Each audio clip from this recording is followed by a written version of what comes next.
Assalomu alaykum aziz samarqandliklar. Samarqand suv ta'minoti aksiyadorlik jamiyati tomonidan bugungi kunda Samarqand shahrida ichimlik suvi narxi, suvga bo'lgan munosabat va to'lov madaniyati bo'yicha aholidan ijtimoiy so'rovnoma o'tkazamiz.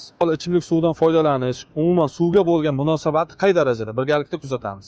Bugungi kunda Samarqand shahrida ichimlik suvi narxi qanchaligini bilasiz? Yo'q, bilmas ekan. Aniq bilmaysiz. Yo'q, to'g'risini bilmayman. Mahallangizga mana shu ichimlik suvi bo'yicha biriktirilgan inspektorni-chi taniysiz?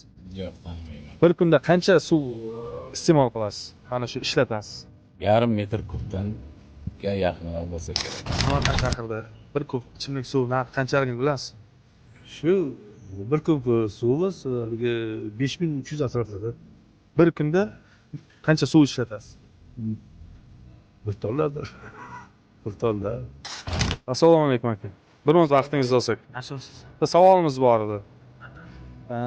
Ichimlik suvi masalasi bo'yicha bugungi kunda Samarqand shahrida bir kub ichimlik suvi narxi qanchaligini bilasizmi? To'layman, lekin to'g'risi bilmayman. Xabaringiz yo'q. Yo'q, xabarim yo'q. Xo'p, keyingi savolimiz, o'zingizni mana shu ichimlik suvi bo'yicha mahallangizga biriktirilgan inspektorni taniysizmi shaxsan? Issiq suvnikini taniyman, lekin sovuq suvnikini tanimas ekanman. Qanday to'lovda amalga oshirasiz? Shu xotinga aytamiz, xotin borib to'lab keladi paynet bilan. Ha. Hozirgi vaqtda bugungi kunda onlayn to'lov tizimlari yo'lga qo'yilgan. Shu orqali to'laysiz, to'g'rimi? Xo'p. Bugungi kunda bir kunda ichimlik suvi yoki suvni qancha iste'mol qilasiz bir kunda? Qancha suv ishlatasiz?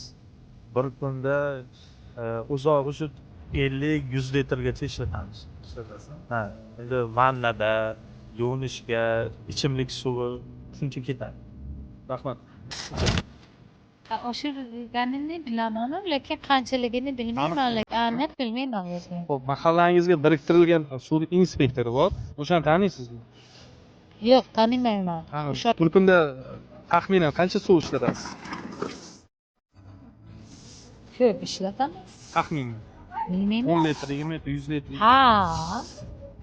50 litr. ishlatasiz. Ha. Ishlatamiz.